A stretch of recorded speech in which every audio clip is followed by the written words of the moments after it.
Right, afternoon, everybody. Good to see. I could see some old faces and some new faces. So, welcome from a few from Malta there. I can see one from the Ukraine. Rest seems to be the UK. Right, I'm not going to bore you all with the webinar style stuff. So, first, I'll introduce you. Oh, in fact, you can introduce yourself. You're big and brave. Yeah, Chris, introduce yourself. Hi, everyone. I'm Chris Ryan. I'm a cost optimization consultant for a company called Coco Global. And I go around helping clients save on their IT and other costs. So I work across a myriad of areas: financial services, insurance, public sector as well. So yeah, here to answer any questions in that regard. Cheers, Chris. And you'll find out, you'll understand why Chris is here as we go along. James. So I'm James Hall. I work for HPE. I'm one of our worldwide field CTOs, which is a good term for general dog's body, which means I get involved in everything to do with storage, because that's where my focus is, but also computer networking and other stuff as well. Right, okay. Thank you very much. Right, so quick one. I'm in the office, as you can see. I know I shouldn't be. I've been told not to, but can't help it every so often. Just to come into the office and see a couple of the people is good. Although out of the 13 of us, there's only 2. And yesterday there was none.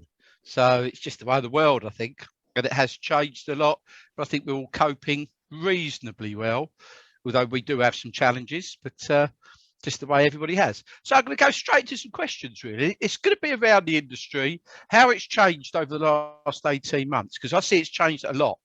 You know, I've been in the industry now, hate to say it, since October 83, so over 38 years. And in the partnership side, reseller side, bar, whatever you want to call yourself, yeah, since 88. So a fair time, 33 years. So I've got a bit of experience, but it has changed massively in the last 18 months. And there are reasons. The cloud is the main reason. The reason is not because we're in a pandemic, to me, although we are going to bring that up in a sec about logistics and how we've got problems. So the big thing I'm seeing is a massive push from manufacturers. And I will go first to you, James. Massive push from manufacturers, because you're in one, yeah, to get away from the Capex model. I know this is still Capex we'll be talking about, but traditional Capex. I want something, it's 200 grand, I'll get it 190, thanks ever so much, I'll have it in 3 weeks' time. Yeah, that's the traditional model.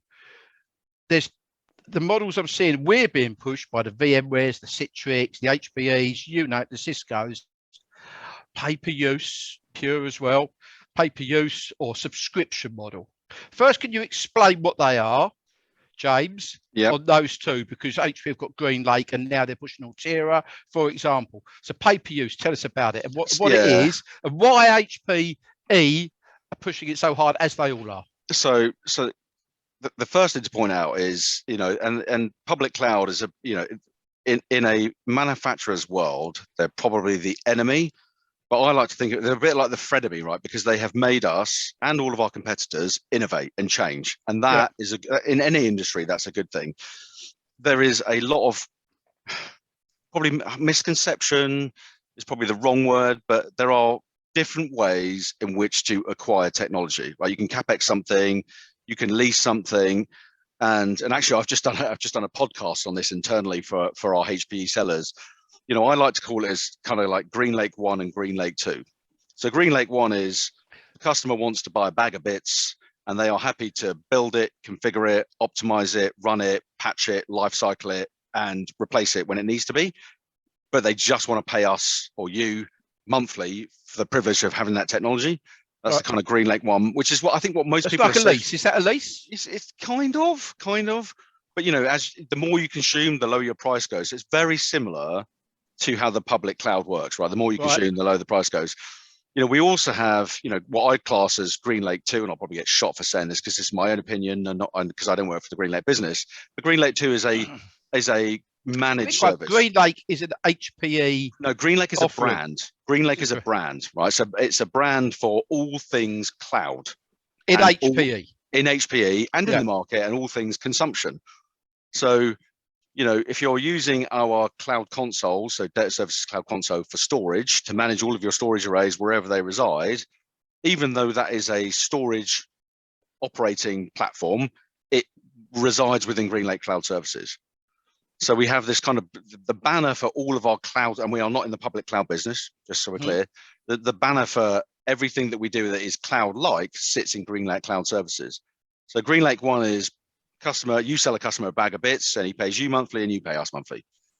If they want a managed service, therefore they don't have the people, the time, the resources, the skills, or whatever it might be, we can provide a managed service through you to a customer for VDI as a service, for the cloud that comes to you, which is a cloud like it's. So we have this kind of like almost 3 ways of procuring stuff today. Traditional, Capex, lease, whatever it might look like. GreenLake One, which is where you and the customer do everything, but you pay us monthly for it. And there's GreenLake Two, which is, and a really good example of GreenLake Two is, backup as a service. I just don't want to be in the backup business. So, as a partner, you can provide backup as a service to a customer, but it's actually a GreenLake managed service that we're providing behind it. The challenge that we have is the reason public cloud has grown so big is because it became really easy to put your credit card in and consume services. Well, that's basically what happened, which is why we ended up with shadow IT everywhere. When it comes to actually core services, which is the world that you and I live in and Chris lives in, that's very different. And you can't just plug your credit card in and just take some equipment and make something work.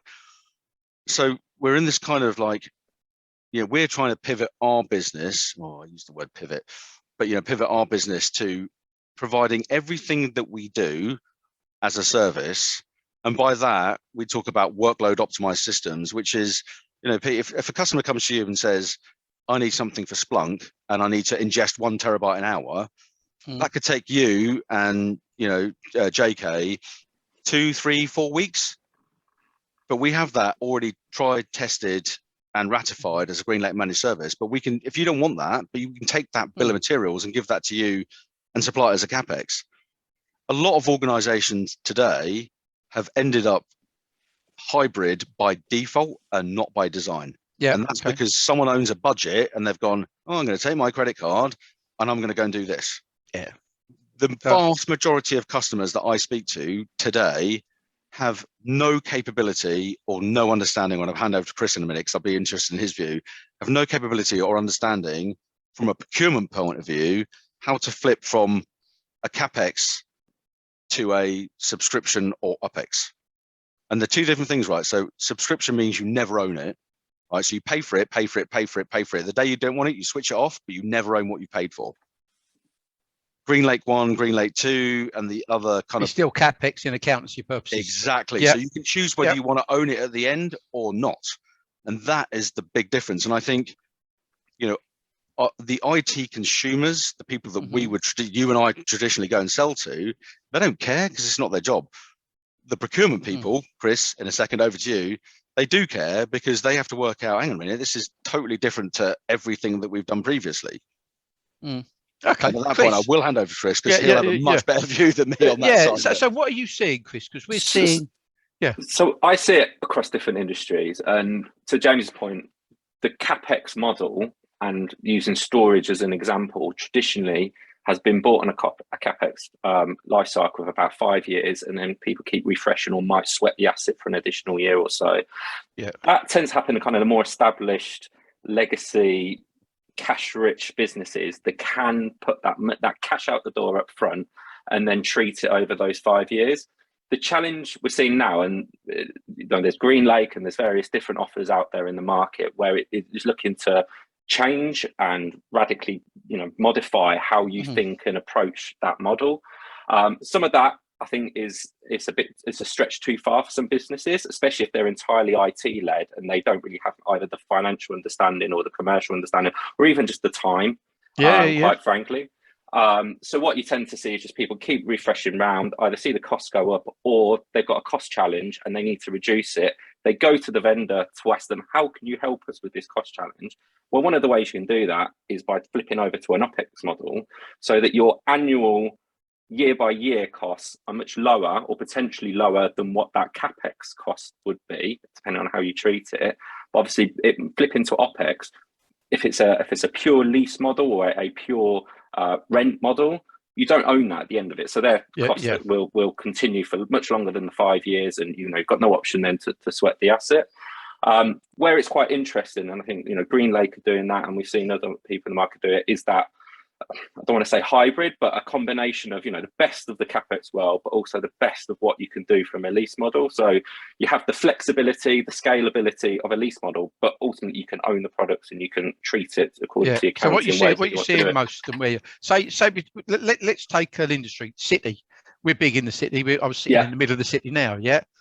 What are most people doing now? I know you do a lot of your stuff consultancy within and guidance within that. So most of the institutions, the big institutions with a city, are cash rich and tend to still be on a legacy model where they're doing the Capex approach. That's exactly what we're seeing. They want to move away from it.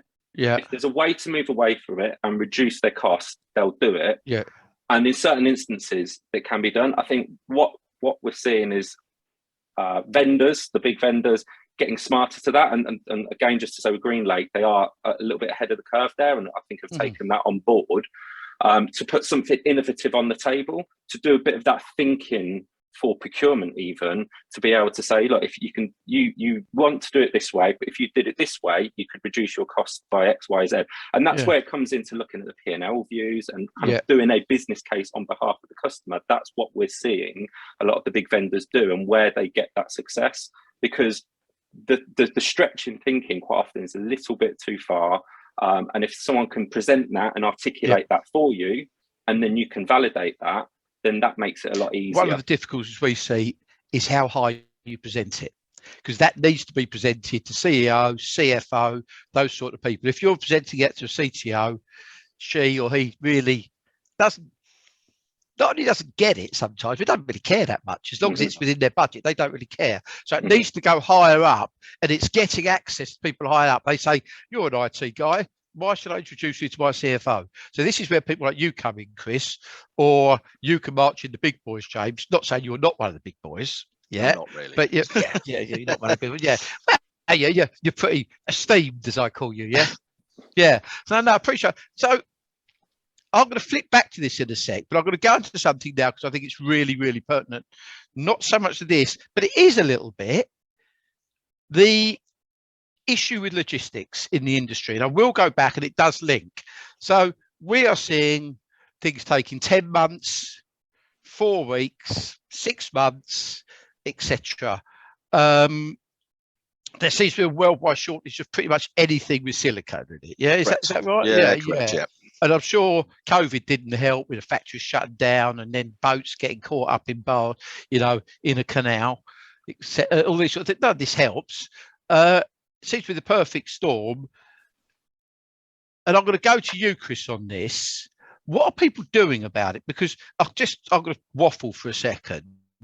We've got a lot of clients who still go the traditional way. They say, I need it. And then when it comes to ordering, they say, how long will it be? I say, no idea. And I said, what do you mean you no idea? I said, well, the supplier says 8 weeks. If they say 8 weeks, it means they haven't got it. So if they haven't got it, that might mean they might not get it for another 12 or 20. I said, so I should go, got no idea. And they say, well, I need it in 6 weeks. Well, there's nothing we can do about it. And they say, oh, Joe around the corner, your competitor says he can get it in 6 weeks, or she can get it in 6 weeks. I said, they're lying to you. It's as simple as that. They are lying to you because they do not know. They're just nicking your PO. Yeah. And so we are seeing this continuously. It's actually really hitting us in that respect. We're losing business because people are lying out there. I don't know what you're seeing out there. And I'm going to come to you in a second, James, about when we think this is going to get better, because you've got the inside track from HPE. So you've probably had internals about this. So tell us what you can. I'm going to go to you, Chris. Have you seen people changing, or are they still being as ridiculous? I think one of the big challenges, and this not that our clients are ridiculous, they're not. They're all really smart. Yeah. I think one of the big challenges, and James probably answer this as well, but it's just around the transparency. And in some cases, it quite often is how long is a piece of string. So I think what we see is a lot of the partners, the vendors, quite often in the dark themselves. 8 to 10 week lead time, I always just view as it's kind of indeterminable when you see that in a list. probably even longer now that we're seeing at the moment. The big challenge is everyone knows there's a silicon chip shortage in the world across absolutely everything. So one of the big things for 2022 is to try and sort of bulk pre-buy, get better at planning. Easier said than done. It might mean that you have to put a little bit extra in your budget for 2022 to account for some of that pre-buying and to be careful with that. Easier said than done again. But I think one of the things that we see as well is people being slightly less fussy with the spec. What can they get hold of? If they're big channel users, what's out there and what's available? Which has changed, which has messed up so many standardization projects that have taken years to get in. You know, the top people have these, the middle people have this, or we only have DL 580s or 85s or whatever they are. Yeah. And that's all blown out the window now, isn't it? Yeah. Sorry, Chris, I jumped in. Well, yes, it is. Yeah. But also as well, just because of scarcity, having worked in the channel, so in my early days, everyone knows what it's like when there's a scarcity of a product or supply is limited, the price goes up as well. So even, you know, a inferior product, when it's because it's only the only one available in the market and it's still scarce itself, you're paying above the odds for that potentially as well. So it depends on what again, it depends on the size of the company. You know, I know for a fact that some of the big vendors, when you have a much larger relationship, or there's a clear steady state run rate of products that you're buying, they're able to account for that and sort of and keep that area kind of segmented or held off. If you're more of a mid-size or a smaller, you just have to be a bit more controlled with how you plan and manage, and maybe have to buy a bit more forward. But you're absolutely right about the standardization, particularly when we're coming to kind of laptops and things like that. That's one of the big things that was impacted last year. You know, we've got different builds quite often within different organizations, even different manufacturers being deployed, just because, you know, the quest to work from home meant that people needed laptops quickly, but also the lack of supply of them as well meant that people couldn't really be too fussy about what they deploy and put in, and that has its own management problems as well. That has its support issues. Yeah, because absolutely. So cheers for that, Chris.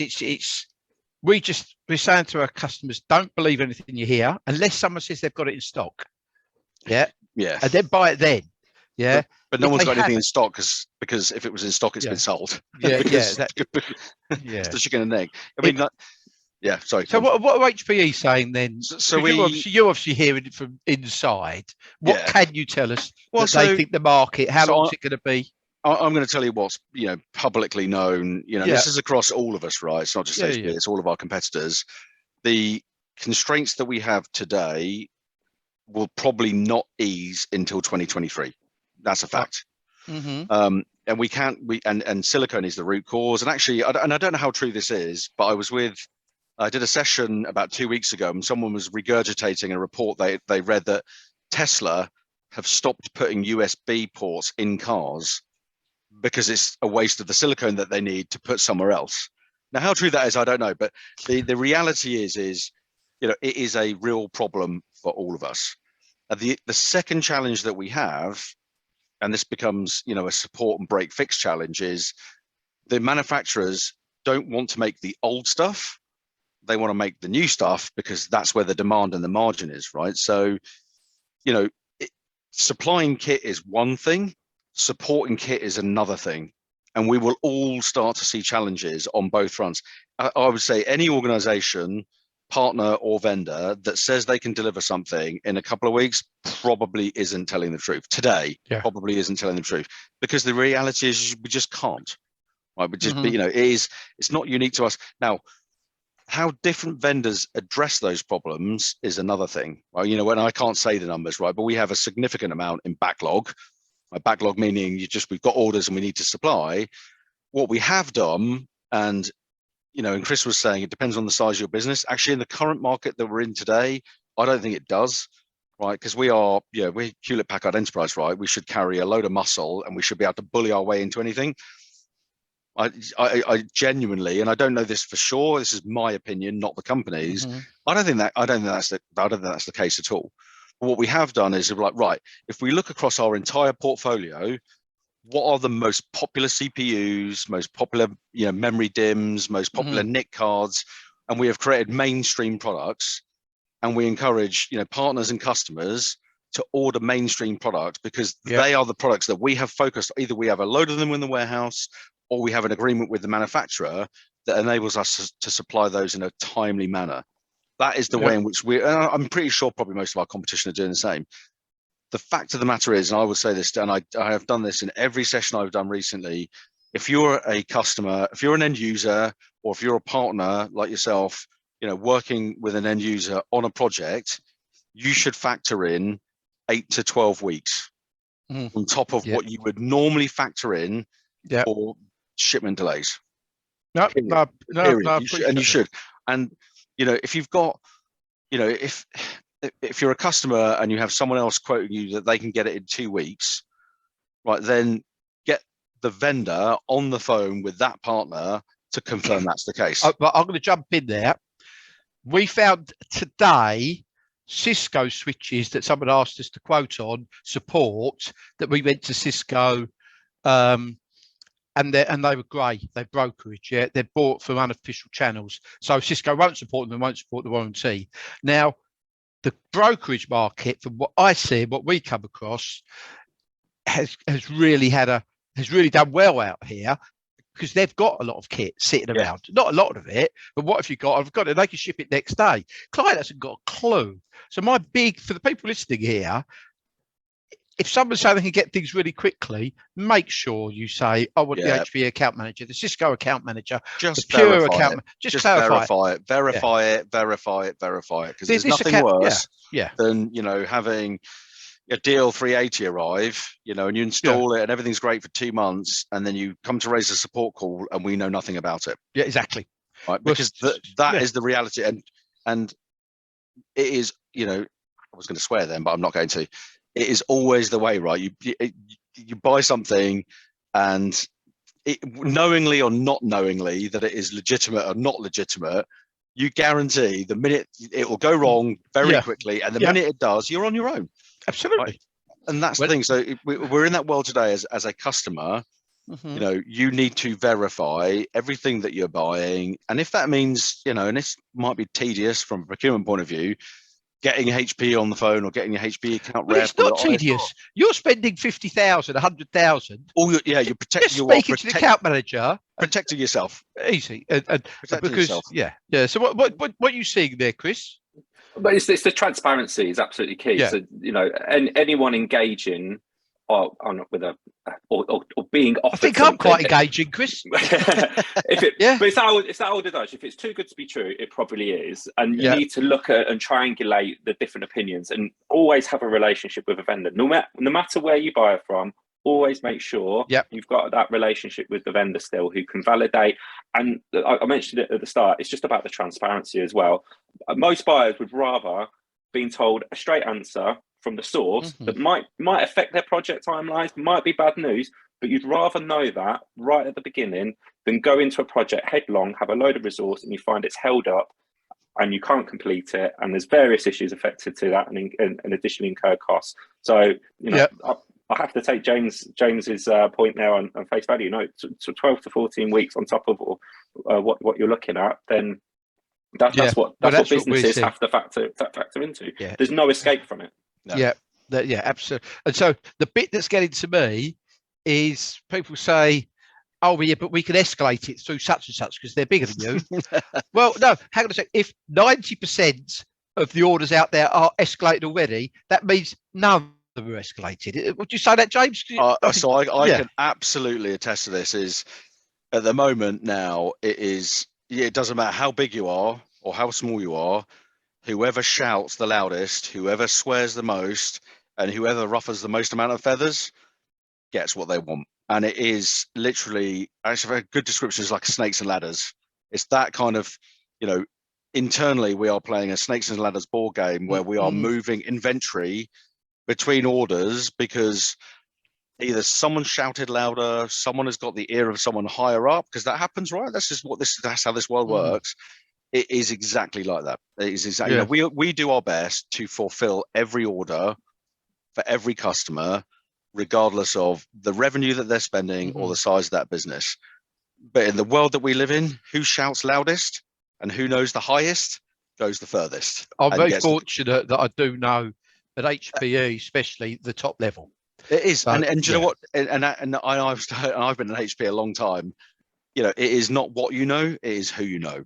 yeah, And yeah. in the current supply constraint market that we're in, that is above all else probably the most Really important thing. And you know, with your partners, if you've got a partner like you just said, you know, and I know you know Pete, right? You know a lot of the right people, which in HP is what you need. I think for some organizations, and I've seen this not massively, but a couple of times, probably in the last maybe 3 or 4 months, is you're seeing customers almost select a partner because of that, because they know that that partner has that relationship to get that done. And when you're delivering a project that's behind or nearly or just behind or whatever, or is so business critical, those types of decisions and those types of things, they count, right? Value-added reseller, that's where it comes from. Value-added reseller is not price and the service you get from your account manager. It is the relationship that you have with the vendor that someone is trying to buy.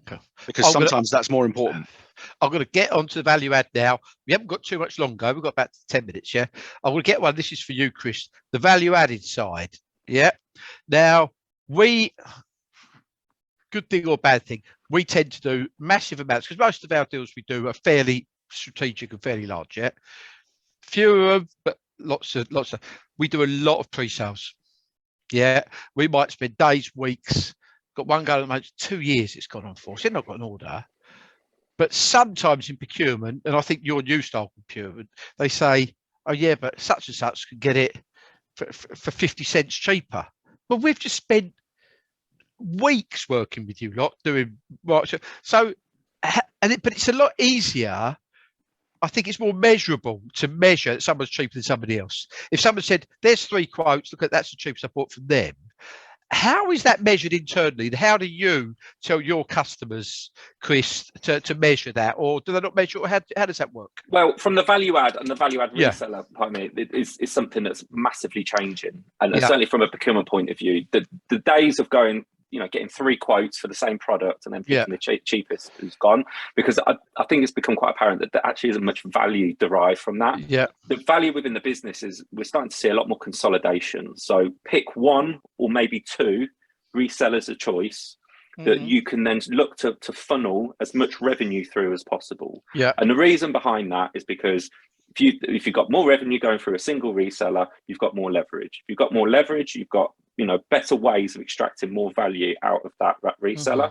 One of the things that I think people are wising up to, but still don't fully understand, is actually how resellers can help from a contractual risk point of view. Yeah. So if you're dealing with hundreds of vendors, you could be a small, medium size company. Rather than having a direct relationship, a direct contract with those vendors, what you can do is get the reseller to take all that on. So the reseller can take on all that contractual legwork risk.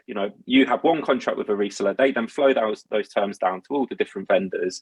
So essentially you have an expedited, trimmed down contract for each vendor that then you flow through that reseller. So that's one of the main things that we're seeing within the reseller market. So we are moving away from that price spot buying sort of model. Good. One of the other things as well is, traditionally people used to just deal with the resellers on their own and would be the face, which is still a great way of working and actually helps and is a way of adding value. One of the other ones is making sure that you're involved with the vendors, particularly for some of the bigger deals. That way, you're drawing on the expertise of the vendors, you're drawing the expertise of the resellers, and they are distinct and they are separate. Well, Chris, if you work with us, we would. If that was a big storage deal, we'd work with James. Yeah. We've worked with John Kaiser. We've worked with whoever internally here. Yeah. They go to James because we know from HPE, for example, who might then work with whoever, Matt Harris, who runs the whole of the sales for the UK. And so it's a joint thing. You're getting all the expertise and experience from everybody and not just getting a nice cost from the 3-letter acronym or whoever they might be. Exactly. And I think what also you get as well is there's, let's be honest, HPE don't have to invest as much to manage you then as a customer. You can then get a higher level of service because you're dealing with a value-added reseller, and then you get that great kind of synergy of the expertise and the skills of people like James at HPE, and then the knowledge, the background, and the attentiveness of a VAR who can then provide that for you. So there's absolutely value in using VAR. What we're seeing change as well is just agreeing or moving to more of an open book model, saying, look, we know you guys make margin. This is what your margin is going to be. We're happy with that. We agree with that. Not everything's a negotiation, but also as well, if you work with the right reseller, they're able to get a better price in the background that they can then pass to you. So if you have that open price book model, it's transparent. You know what the reseller's making, but also that they're probably getting a far better price in the back end than you'll ever get on your own. Yeah. So that's where it really joins together and is really clear. But one thing we're seeing is a lot more consolidation, and also seeing people actually realize that they don't want to be a part of computer center, a part of a soft cat where you're just one of thousands upon thousands of customers. If you can pick a single reseller that gives you that attention, has that relationship in the background, then you can draw upon that. The word I'm hearing is partnership. You have to partner with vendor, with VAR, and you get the best. And be really selective with your VAR partner in particular, and that's where you can extract the most value. Yeah. Okay. Right, guys. I'm going to fire. This is nearly finished. I'm going to fire some questions at you. Right. I've never done this before. This is a new one. My son Ted said do this, so I'm doing it. Yeah. So I'm going to give you 30 seconds to answer one. Yeah. Chris. No. James. Yep. Pay-per-view and subscription models. Yep. It hasn't started yet. By the way, it starts when I finish the answer question. Yeah. When or will it ever overtake the traditional Capex? I'm going to purchase and keep it for 4 years.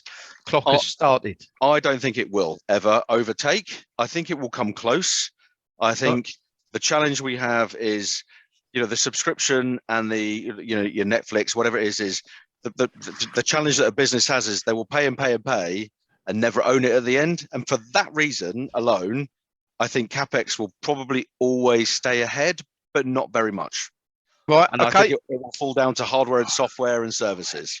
I'm done. Oh, there you go. 3 seconds left. Chris, I'm actually going to go the same one with you. What are you seeing? We're talking the bigger companies because you deal with the bigger companies, Chris. I know you do, James, as well. But pay-per-view subscription, forget the cloud. We're not talking about cloud. We're talking on-prem now, because the cloud seems to have stabilized. We're losing as much to the cloud as we ever were, but no more, no less. It seems to have stabilized. Yeah. So will the pay-per-view subscription model ever get to the Capex? Will people get smart that way? Or do you think it will carry on and just move a little bit?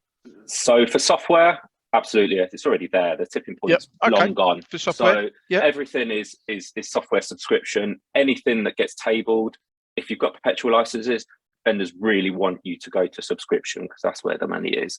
Hardware and kind of the more traditional infrastructure, I'll take James's steer on that, but we're still seeing absolutely the Capex model being used. And then unless the business case and the financial understanding and literacy and the view is understood well, that's when you get people prepared to maybe take a perceived risk to then move to that different model, just because the values and the numbers are a lot higher more often than not. 40 seconds that was, Chris, but I'll forgive you.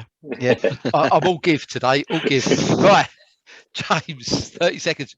Tell me something that is not NDA internally that you think will excite the world that HPE are doing in the next 18 months.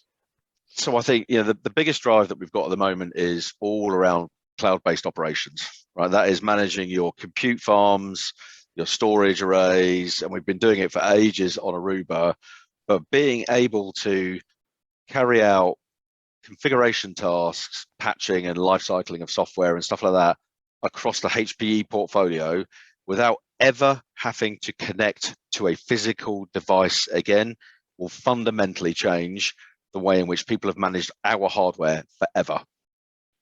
That is what we are doing. That's what we're delivering. Good. Right. That's a good answer. I like that. We're seeing, because all the things you're saying here is exactly what we're seeing. Yep. The way people are talking, not so much going at the moment, the way people are talking.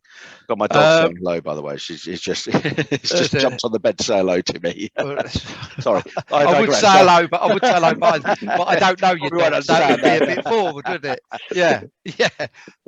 I'm going to answer my own question here. And I have probably already answered these. What are the things that I've been in the industry for ridiculous length of time? Yeah. And I feel as though I'm getting obviously closer to the end of my career than the start. What's the thing that most bothers me about this industry? And it's a big industry and it's not regulated. You know, like if you're a doctor or you're a solicitor, you're regulated. IT spends billions and billions and billions, not regulated. So what bothers me most? Lying to win purchase orders. The non-regulation side where people can spend billions and no one's really checking them. They say the auditors are, but it's not impossible. And the other one, pre-sales, value-added resellers not being appreciated, and people do not understand the partnership side of actually what they can bring to you and how they can save you a lot of money, a lot of heartache. So that's where we are for me. And so, guys, anything else you'd like to add at the end? And I appreciate. I'll tell you what I've not done. I usually ask questions. And so all these people here who I can see down the side, I usually say, any questions, just jump in. And I forgot to turn that bit on. So for you lot, I do apologise. A lucky escape then for us. Yeah, there are two people there who always ask questions. So Frank, I apologise. Yeah. And Christian, I apologise. So Frank, you can email me directly. You know who I am. So it's all good. Yeah, you do. Yeah. So gents, I will speak to you before, actually, but you have a great Christmas, great New Year. But I will speak to you before. But everybody else, have a great Christmas, great New Year. We're going to sign off now, and we're going to say thank you very much for joining. It's been a pleasure. Thank you. Thank you. Guys, thanks ever so much. Christmas. Cheers, Cheers, everyone. Have a good Christmas and New Year. Thank you. Cheers.